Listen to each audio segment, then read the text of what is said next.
very excited. Oh, and we just started to record it, the talk, so that those that are unable to join us today will be able to join us and learn at a later time. We have a couple of goals through these export coffee talks. First, we want to bring you information about various aspects of your export journey by inviting experienced professionals to offer their expertise. Today, we have Grace Preston and Zach Selch, who I'll introduce shortly.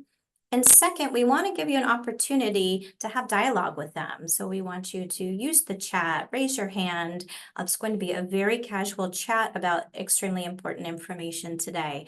So please use the opportunity to share your lessons learned, your best practices, and to ask questions. If you're not familiar with our organization and team, our goal is to help you reach and succeed in foreign markets.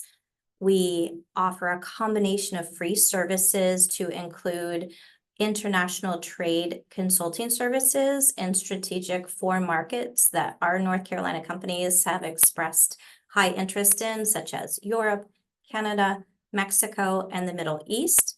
We have free export compliance training webinars, and we also have a grant program designed to help ease the lift of the financial lift of outreach to foreign markets. So if you have interest in learning more about those, please reach out to us. Our contact information is in the chat, or you can go to our website and I'll put that link in the chat as well.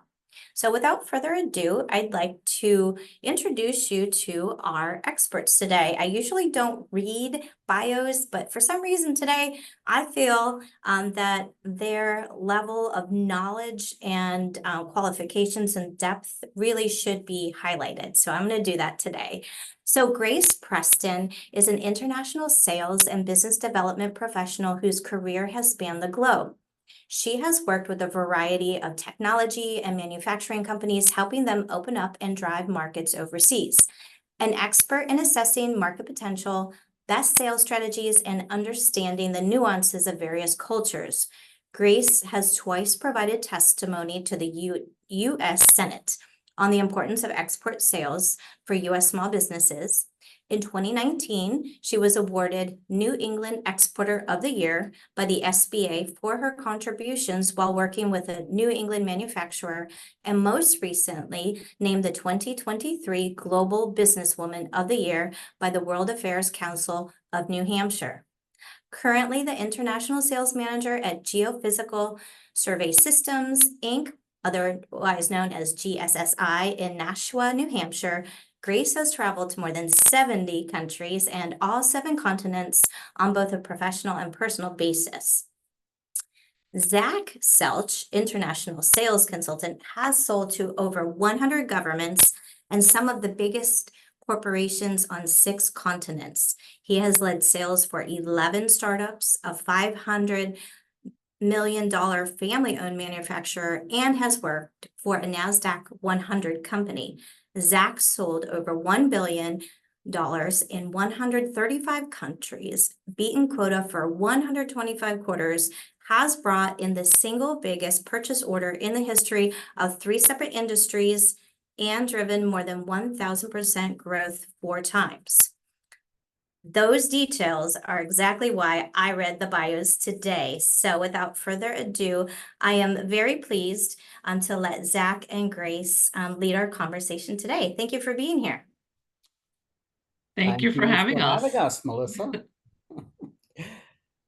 Great. So let's jump in to a few different mistakes. And the whole idea today is that Grace and I are going to sort of back and forth and have a conversation.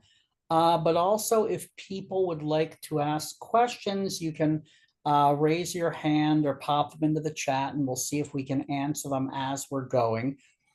Our focus, we're very practical sales managers who really have been dealing with sales from a practical basis for years. So what we're going to talk about is going to be very practical and results driven, right? Grace and I both make our money from actually getting purchase orders, right? Not from from anything else. So, we're I hope going to be looking at this from an extremely practical perspective and talk about it.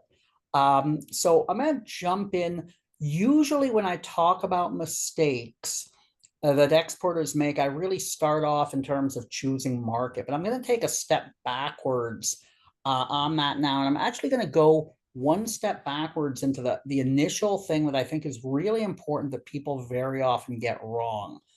And I'm going to say the key thing that you should be thinking about as an exporting manufacturer, an exporting company, is the engagement and competency and bandwidth of your distributors, right? And I don't think we get that right very often. Very often people are putting money into a lot of things like, I'll talk to people and they want to get their website translated into 22 languages, and they want to do all sorts of marketing things and stuff like that before they deal with their distribution.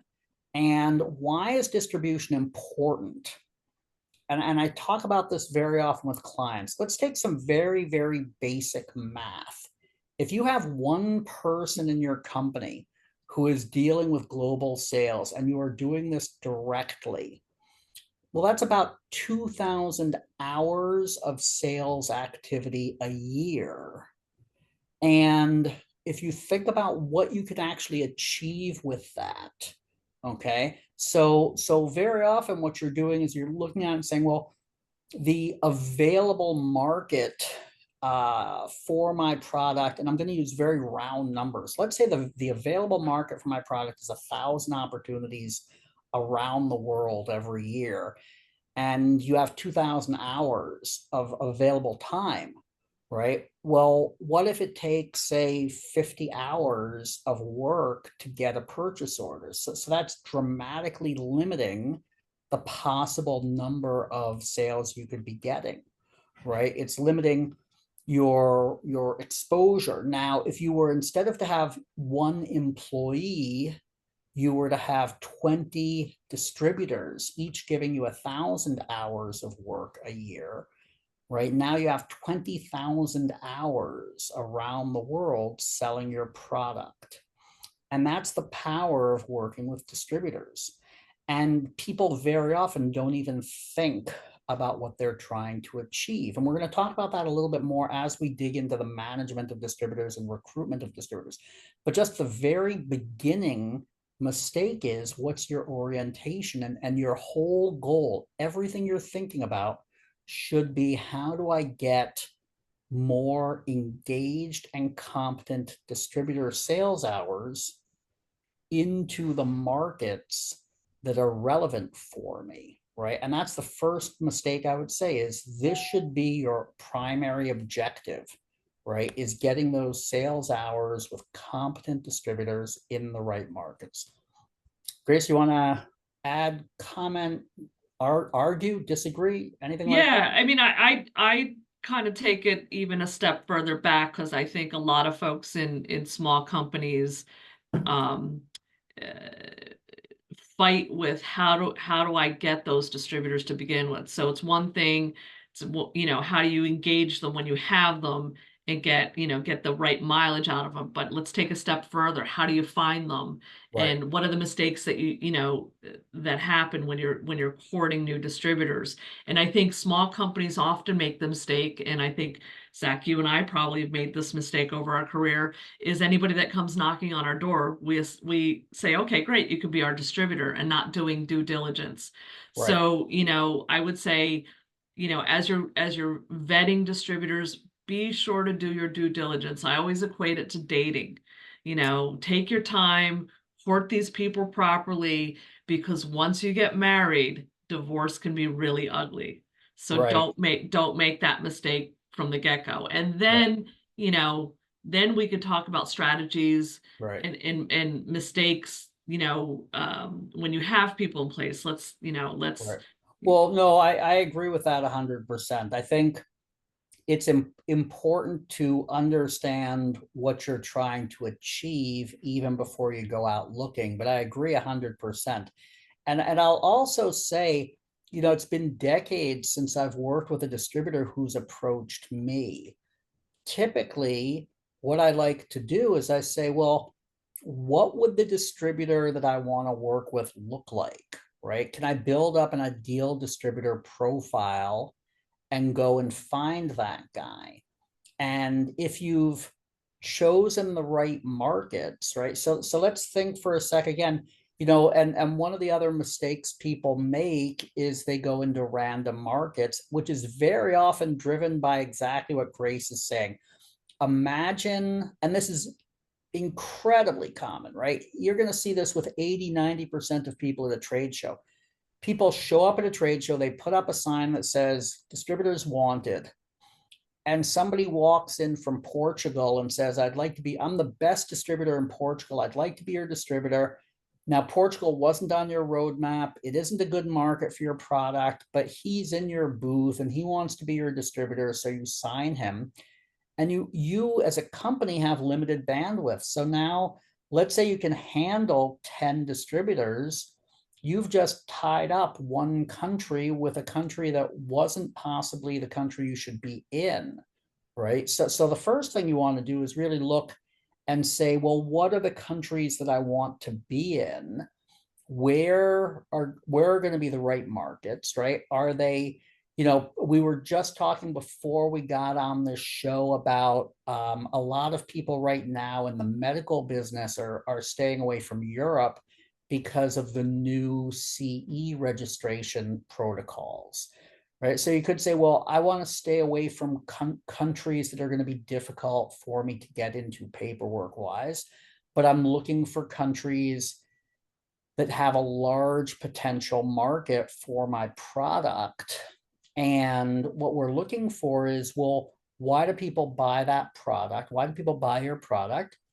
And can we identify countries where there's a large demand or possibly a growing demand? Maybe even a growing demand could be more important than a large demand today.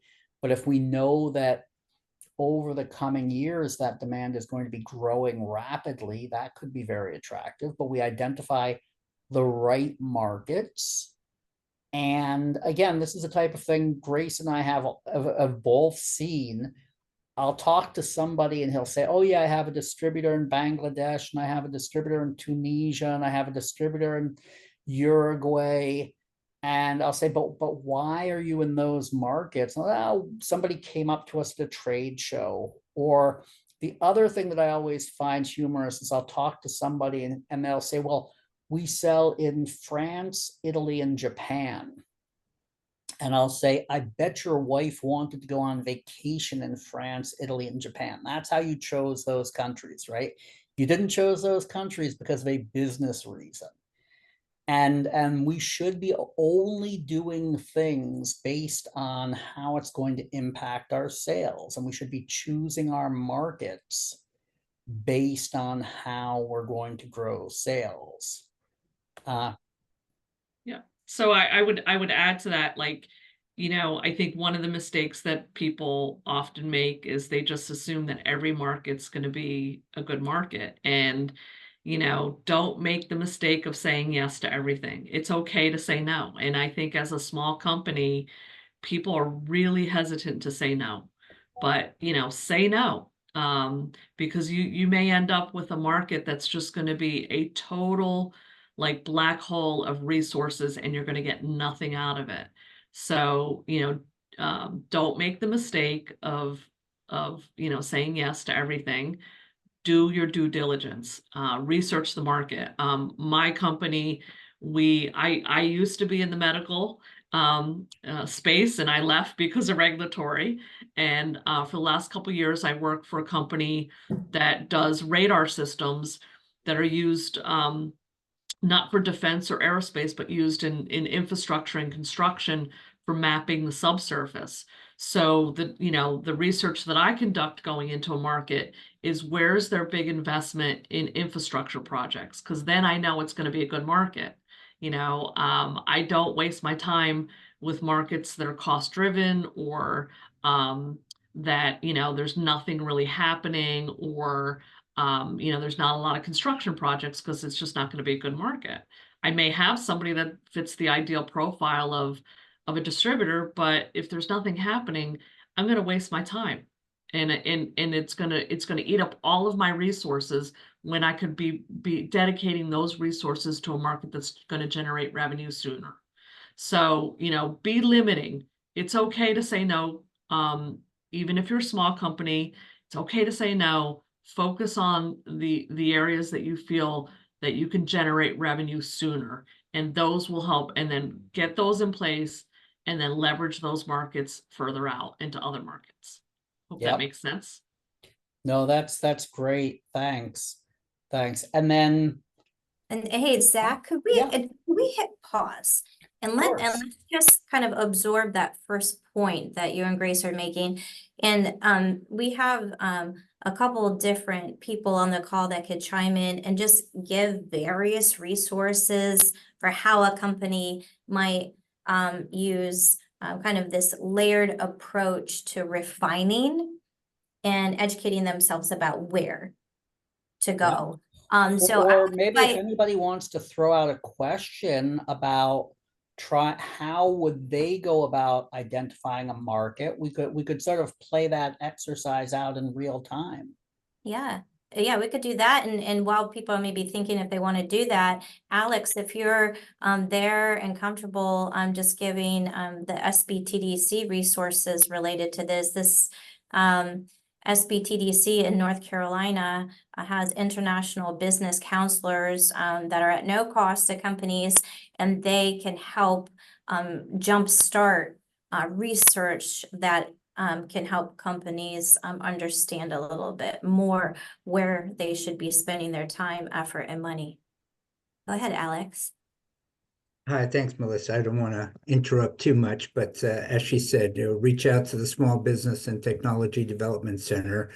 Our international business team will help you do some of the research. This is for small businesses, and I know some of you on the call right now, but just reach out to us. We utilize multiple databases to really kind of hone in on where's the best areas for your market, what's growing. Let's look at what what you feel is right for your market, because your product better than anybody else and know your excuse me, your audience. So we'll take a look at those and see if we can help you out with that. So with the speakers today, I do definitely see a lot of things that does pop up, right? Being at a trade show and anybody walks up to you and say, I want to be distributor, right? I've seen that about 1,000 times. So I think we have better sit back and listen to the wise knowledge being brought out. Thank you, Melissa. Thanks, Alex. Yeah, and so I will just really quickly piggyback on what Alex said to give a couple of quick examples. His team, they can do a trade mapping exercise, really giving small companies the opportunity to see where their specific type of products or services are being exported to in the world or being imported into across the globe. That's a nice kind of snapshot to help with this market assessment. They also have programs where MBA students can help companies do market research and tap into some of these expensive databases that small companies might not be able to afford. So there's research that can be done through the MBA programs as well. So I just thought I would mention that very quickly, Alex. No one's a better commercial than our partners for us. Thanks, Melissa. Okay, back to you, Zach. Grace. I think I'm going through a fire drill. Oh my God. Hey, well, Grace, No, Grace, that's me. we'll let you I'm talk. gonna go on mute for a second and start moving. Just a sec. Okay, I'll carry on. So Yeah. maybe it's a good opportunity to entertain a question or two. Does anybody have any questions? I think I saw somebody with their hand. Yeah, Sabir had a question. Hi, this is Sabir Qureshi. I'm basically based out of Canada now. Well, I've been in international trade for almost long 35 years, you see. And I have served in multiple countries in the world, like you name the countries, I've been there and worked. Through my experience, I had a question here, Grace, that older times when big companies, small companies, manufacturers, they used to look for distributors and all that. With these market intelligence and all those services available now, and the global business has just come on the screen. Nowadays, I feel that most of the companies, they hardly believe in having a distributor now, you see, because it's an open market now everywhere. And most of the importers in other part of the countries, they directly or rather prefer to approach directly to the manufacturers, right? Right or wrong? So yeah, I mean that does happen. I think where a local presence can help is going to be around, because I get it all the time. I have distributors around the world, but I have people that come to me and say, I don't want to buy from your distributor. I want to buy directly from you. Yeah. But I always go back and say, well, listen, if you have a problem with your, ours is not a over-the-counter type of product. If you have a problem, you've got a local person in your country that can assist you with your equipment that's in your time zone. As far as importing the equipment, they know how to navigate importation with customs brokers and things like that. Our equipment doesn't require licensing, but some manufacturers, their equipment requires licensings and things like that. So they'll help navigate, bringing it in. They'll help with, service and support. And most importantly for our product, it has, training. There's a lot of training that's involved in our equipment. So, I won't sell direct. I mean, we are a small company. We're about 100 people. I cannot sell directly to every customer around the world. So, I say, yeah, our distributor charges a little more, but let me tell you why they charge more. Because if you have a warranty issue, they're going to help you with that warranty issue. If you have, a question about how do I do something, you're not waiting 12 hours to contact the manufacturer in the US and hoping you get somebody. They're in your market, they speak your language. So there's a lot of value that a local distributor will add. Well, actually, I'm trying to attend for your information, Grace. I'm trying to attend these coffee shops, these coffee talks, and all that. Because I'll be very soon and getting into USA now. You see, I'll be landing as an immigrant to North Carolina. So I'm going to migrate to USA now because I've lived many countries in the world. So that's my final destination now, and I'll be there within the next 1 or 2 months. I'll be in USA. So my getting acquaintance to the EDPNC, because I would like to have some knowledge about businesses, but there are various companies who have approached me to help them out to set up their business in North Carolina or USA specifically. So I have studied the market of USA. I have done my due diligence, and I believe that North Carolina is one of the most attractive place to come in, you see.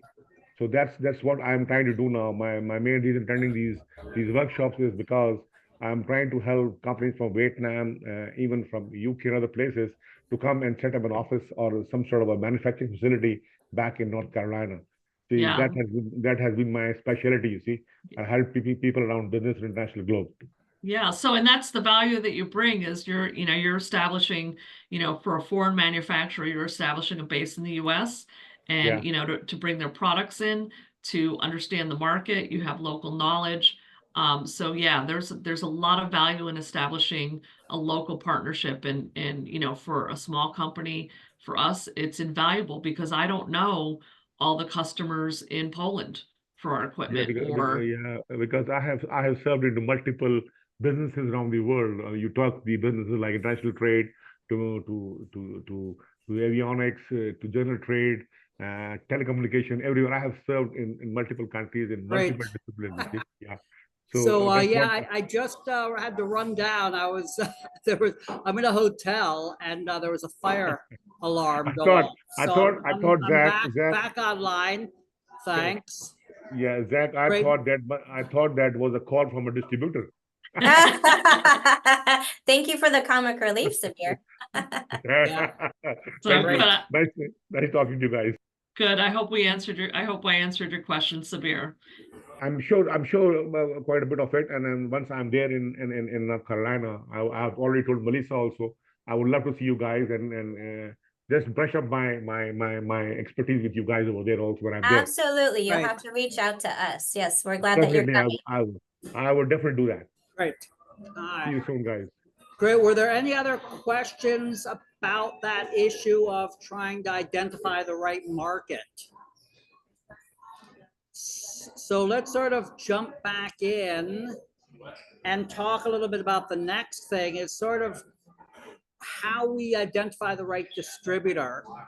And what I'm looking for is to try and build up. Can everybody hear me well? I'm really sorry. I'm downstairs right now because of the fire. I'm downstairs in the lobby of the hotel. I just want to make sure it's not too noisy. It's a little noisy, but we can hear you, Zach. Okay. So the next thing we're going to do is really build up that ideal distributor profile, right?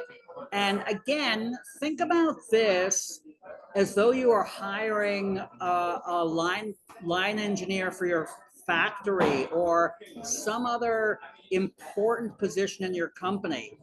You wouldn't just wait for people to knock on your door and say, hey, I'd like to run production in your company, right? You would identify, you'd build up a job description of what that distributor should look like. And it should be very much like the way you'd build up a distributor,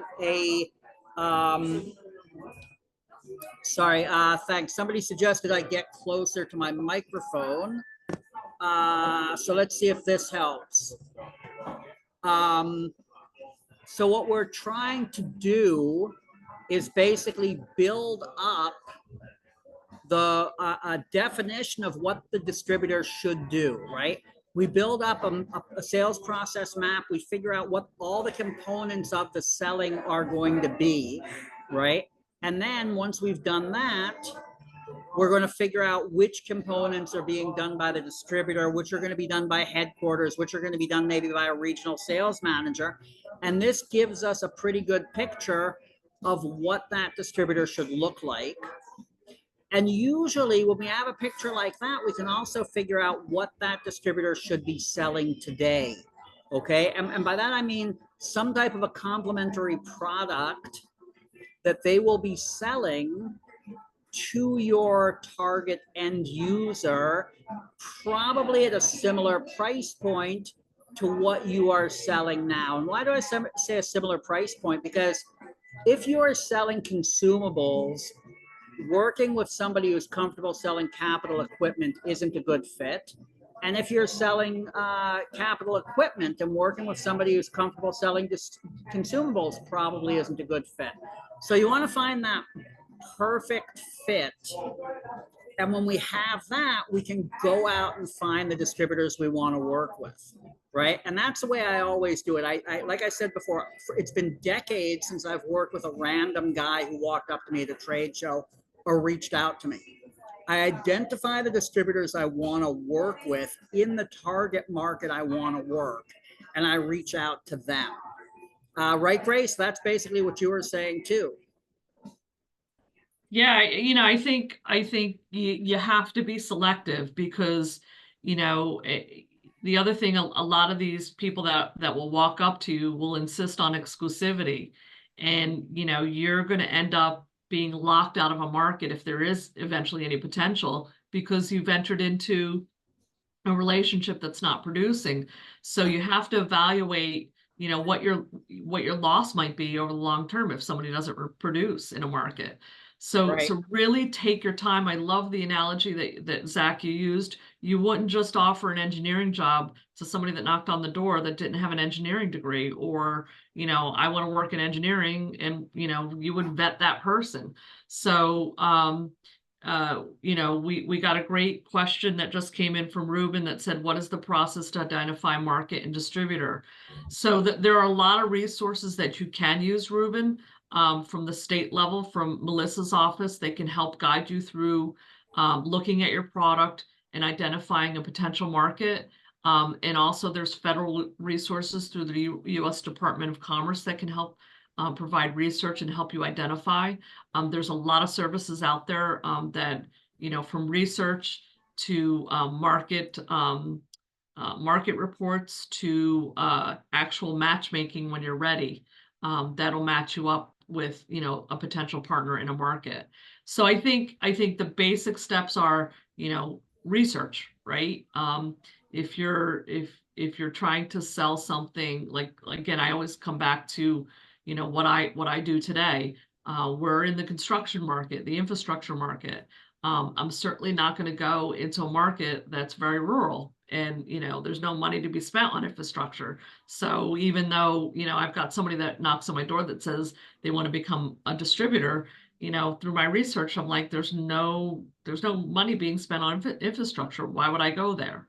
Or, you know, so you know, like, start with very basic, and then you can kind of dig a little deeper on that. And then again, use the offices that are at your fingertips, like, you know, the state office of economic development. Each state will have an office of economic development, and usually there's personnel that are dedicated to international trade, and they usually work in conjunction with the federal office, U.S. Department of Commerce. You know, research grants or research projects can help, the MBA research projects in North Carolina. So those are some of the resources. Ruben, what do you sell? What's your product?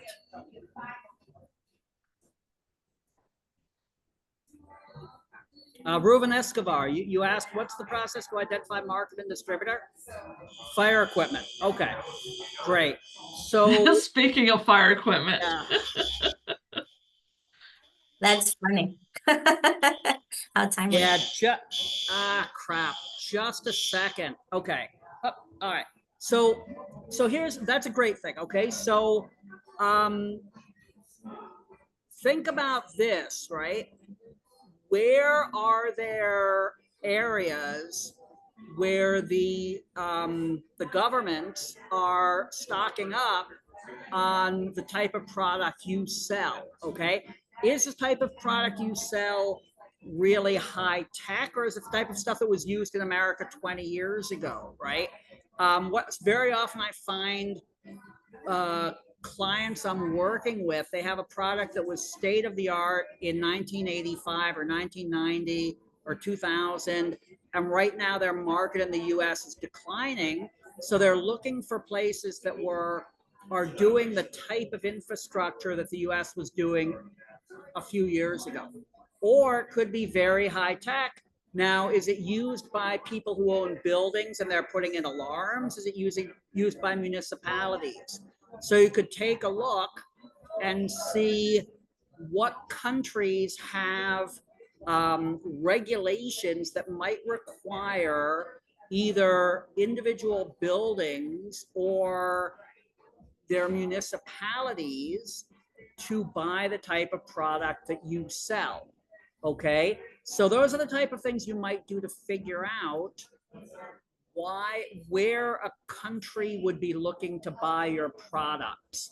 Very often, I'll tell you, you know, that one of the best examples a few years ago, when India came out with a mandate for people to wear helmets on scooters, it became the biggest helmet market in the world for about 7 years, right? Because there were hundreds of millions of people who needed to buy a helmet right away to keep driving. So finding places where maybe the regulations dictate that they need to buy your product could be a direction to go, for instance. But typically what I'm looking for is I'm looking for areas where there is a reason why people need my product now and maybe didn't need it a little bit before, right? So that's sort of what I'm looking for when I'm like, excuse me, there's a screaming kid in the lobby here. Just a sec, let me move and see if I can find a quieter place. So while you do that, Zach, I'll add on to that. Ruben, you might want to, you know, like, I look at it a little more sort of from a macro perspective instead of a micro perspective. Look at markets where there's actually a boom in building. Where there's a boom in building, you know, housing, apartment buildings, there's going to be a need for fire equipment. So I'd look at it kind of bigger picture as well, and then drill down. I don't know if that's helpful.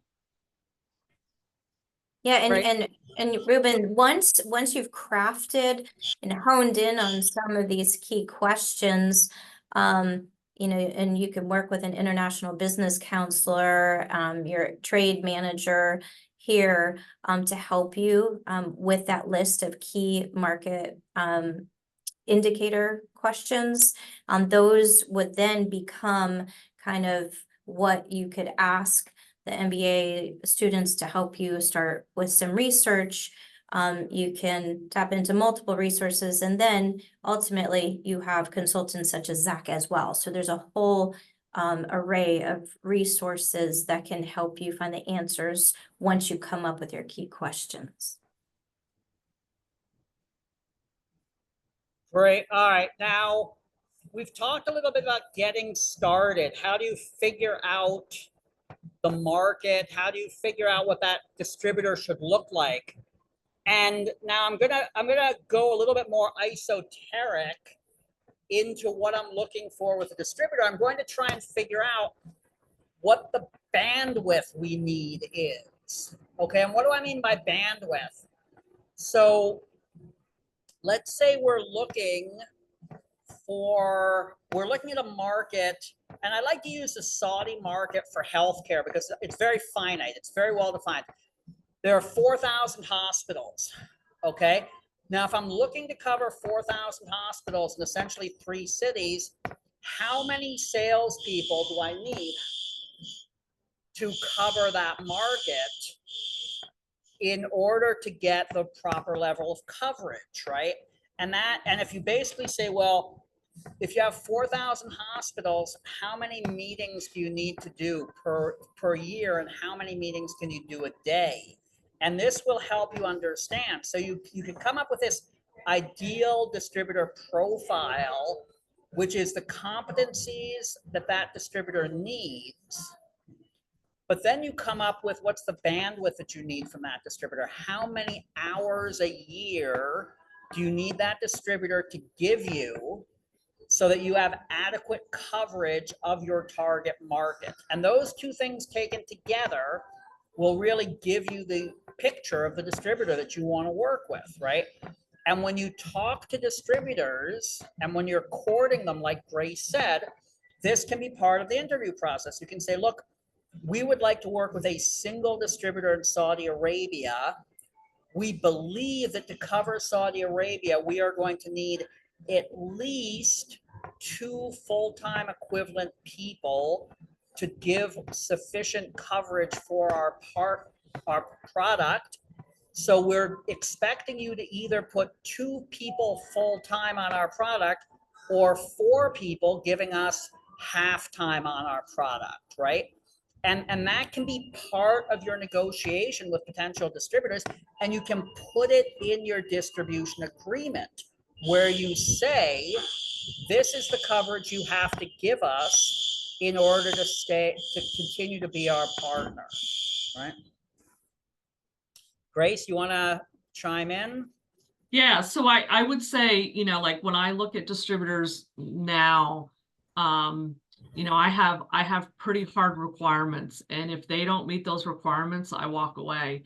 And those requirements are, I absolutely require our new distributors to buy demo equipment. And if they're not willing to invest $10,000, $15,000, $20,000 in demo equipment, you know, I'm done.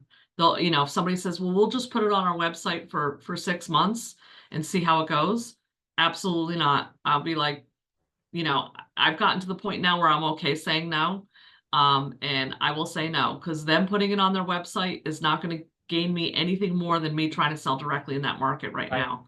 So if they're not willing to invest in demo equipment to take it out and proactively promote, they're not going to be a new rep.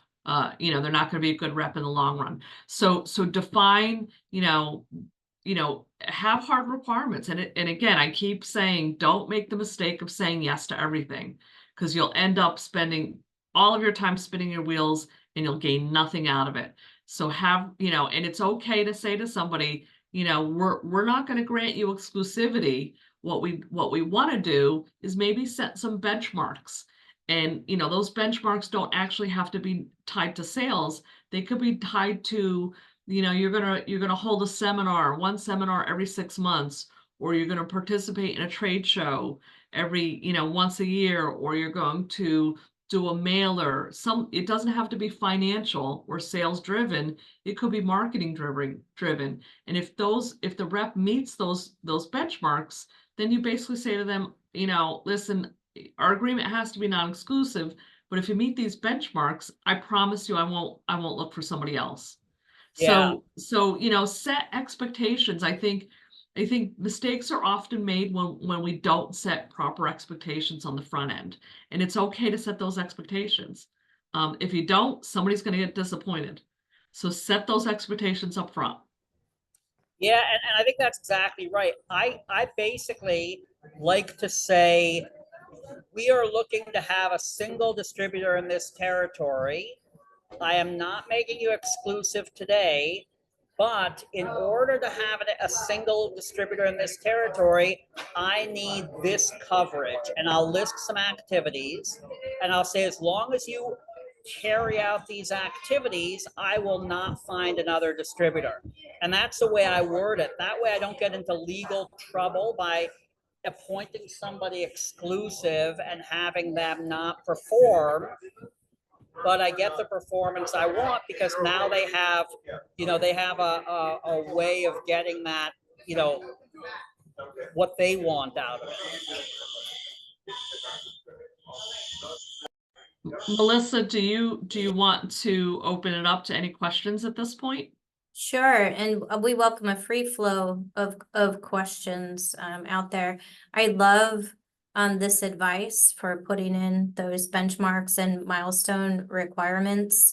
That's wonderful because I think all of us, and I was even just telling these folks today, had recent conversations with companies that signed exclusive agreements that just did not work out whatsoever, and they tried very, very hard. Go ahead, Alex.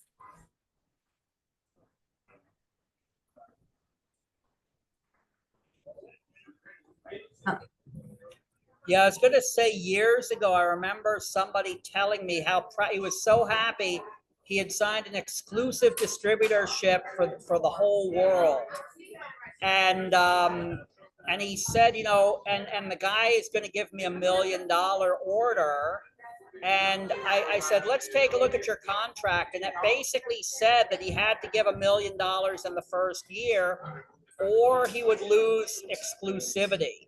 And I said to this guy, I'm like, you're not going to see a penny from this. He's going to drag you out for the whole year. And at the end of the year, he's going to tell you he isn't putting the order in, and there's nothing you can do about it. You've signed away your life.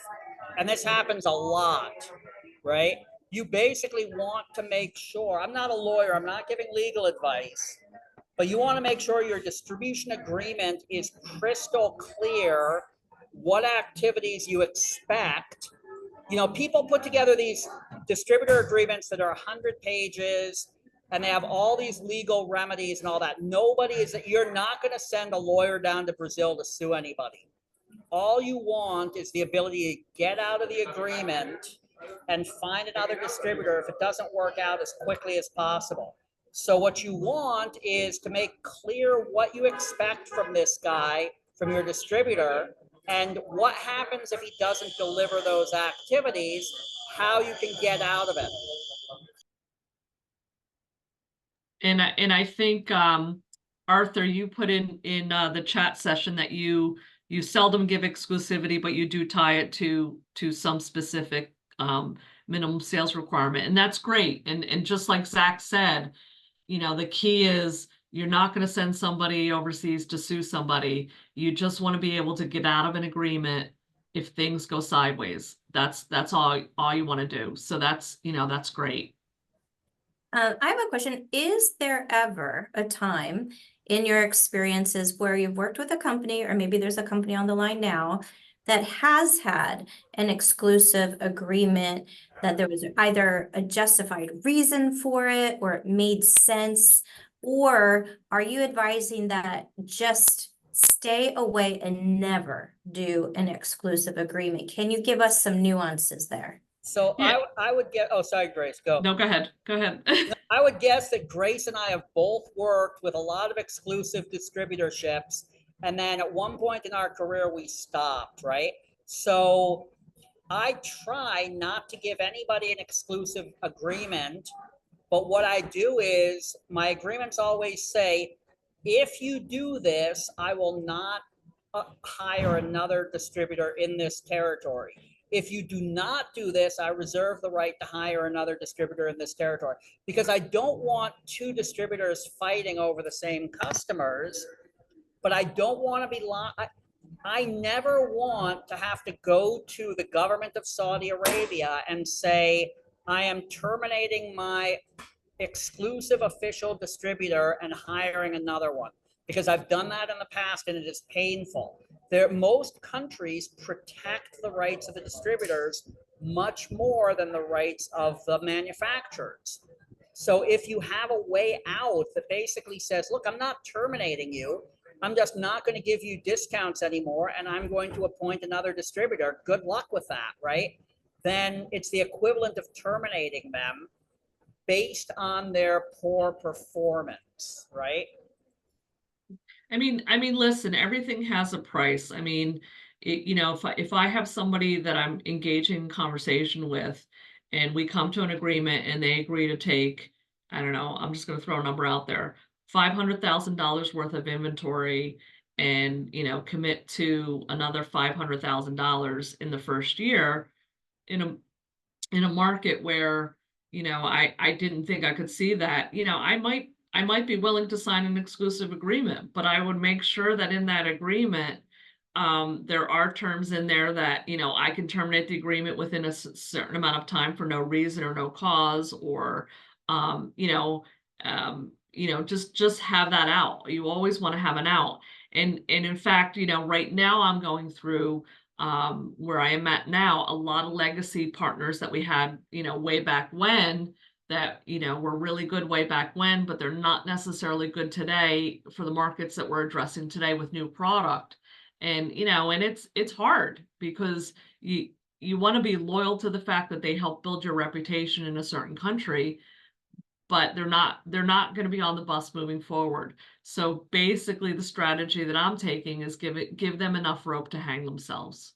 You know, put in new benchmarks, push them really hard.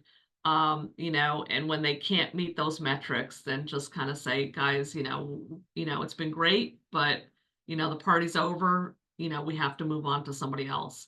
And most of your exclusive agreements are probably going to be 1 to 2 years and renewable after that time. So you want to structure those agreements that are, you know, you're not going to have exclusivity for 10 years. It's probably going to be on the maximum side 2 years, and, you know, with an out, you know, upon renewing, that type of thing. Great. Looks like we have a question that came in. Do you have insight on selecting marketing support companies rather than distributors? We are in defense and custom built items, so distributors are not what we need. I don't have experience in that. Zach, I don't know if you do. I'm really sorry. Could you repeat the question, please? It's in the chat as well, Zach. It's in the chat. Okay, just a sec. I didn't see it in the chat. By the First way, of all, I hope that building is not burning down around you. I really hope not. That's why I got down. This is the second time in 35 years I've had a fire in a building.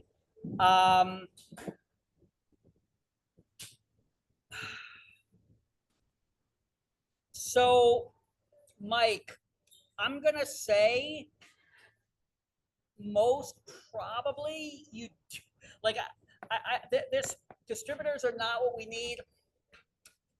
I'm not sure, right? I'm not sure, because how much do you sell? Give me an idea of a number. Can you do that? Or just say, is it over 100 million, over 500 million?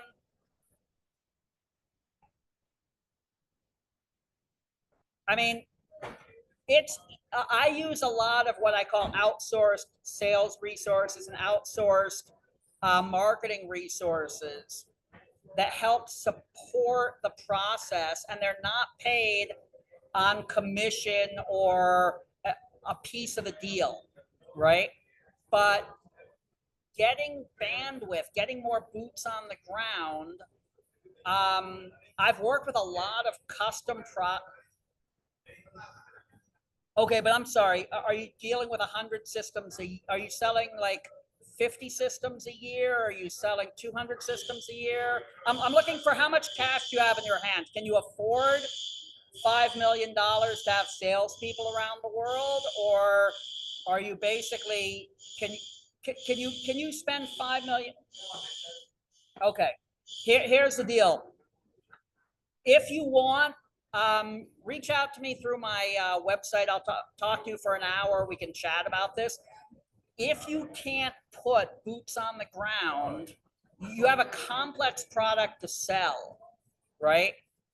I can't imagine you can sell this with less than about 100 hours of work per purchase order, right? So how are you going to get enough salespeople on the ground around the world that you can afford to pay their salaries to generate growth, right? I know it's difficult to imagine. At the top of the chat, I put my website and my email and my telephone number.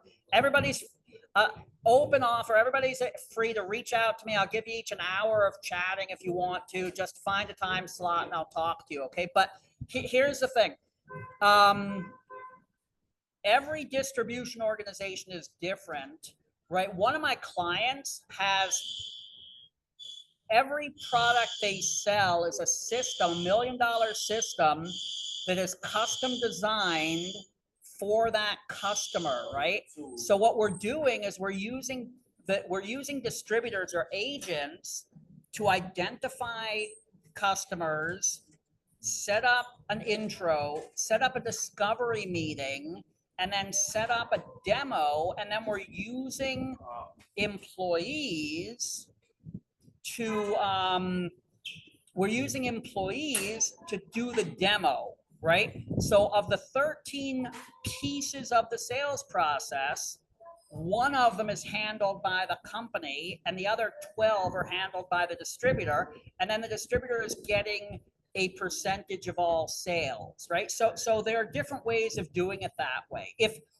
But no matter how complicated your product is, there is somebody out there selling it through distribution. I guarantee you. Over the years, I've just seen that there are distributors who sell everything, no matter how complicated it is. Melissa, could you do me a favor? People have asked me, they can't find my details. I put them at the top of the chat. Do you think you could copy them into the chat?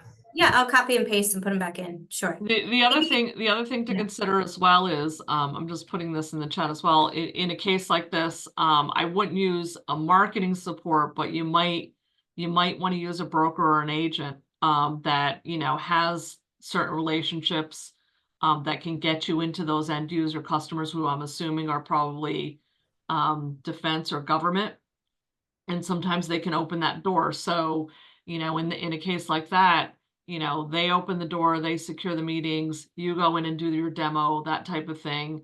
And then, they're commissioned a small percentage of the sale. I personally, I've never worked in that environment, so I don't know how you would find those people. But I would think that would be, kind of a scenario for an agent or a broker rather than a traditional distributor. Yeah.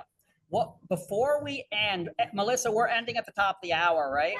Right. Yeah. Yeah. So I just want to go into one other thing, which I could have spoken the whole hour about, is the management of the distributors, right? This is probably the biggest mistake. People get very excited. They hire a distributor.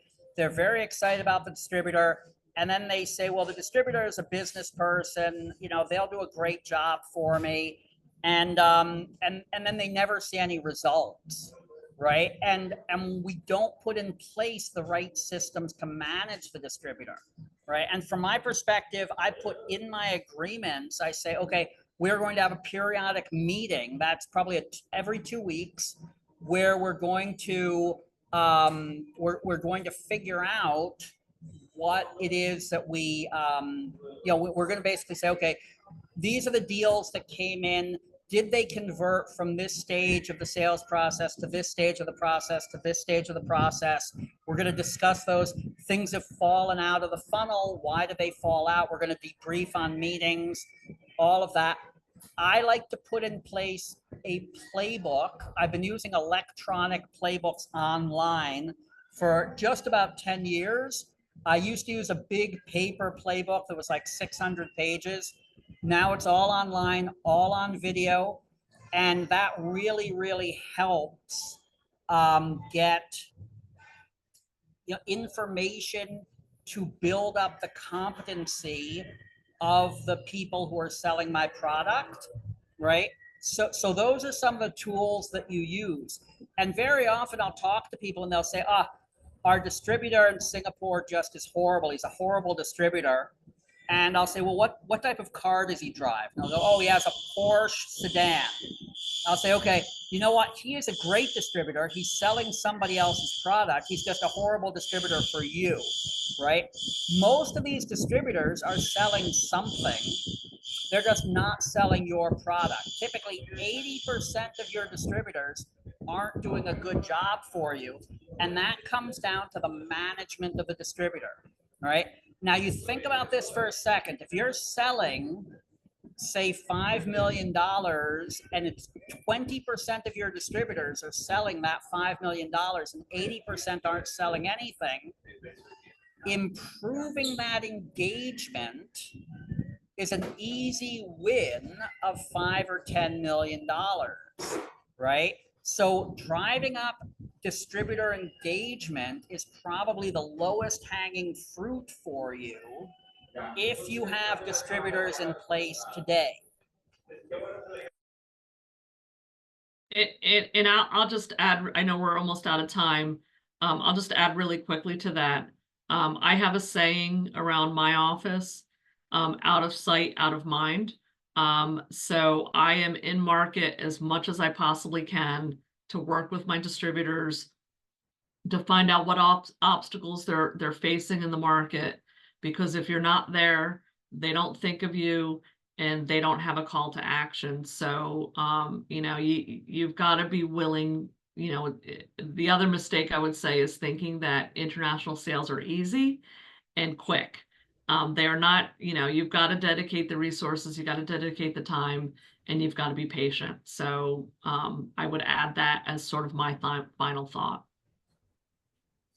Great. Well, thanks a lot, Melissa. Thank you so much for joining me, Grace, on this. It's always a pleasure to spend time with you. I very much apologize for this whole cluster bit here with the alarm. This is, was the one thing that I really did not anticipate. Right. Well, you couldn't. And by the way, did you tell us where you're located right now? I'm in Miami. I'm here for a trade show. And I'm actually, the plan was that as soon as I was done with this, I was all packed up. I was going to check out and go to the trade show. And I'm not sure I can get back up to my room now. I don't know what the plan is. I have to go in and see what's going on with the hotel and if I can get my stuff and check out. So. Yeah. Oh, goodness. Well, thank you for your expertise and your contact information. Those of you that are probably going to be reaching out to Zach, swing back with your trade managers at EDPNC, the Small Business and Technology Development Center. We are all here to support you, and we welcome you reaching out. So thank you so much. Thank you. Thanks a lot, Grace. Thanks, Melissa. Bye-bye. Bye-bye. Bye now. Thanks.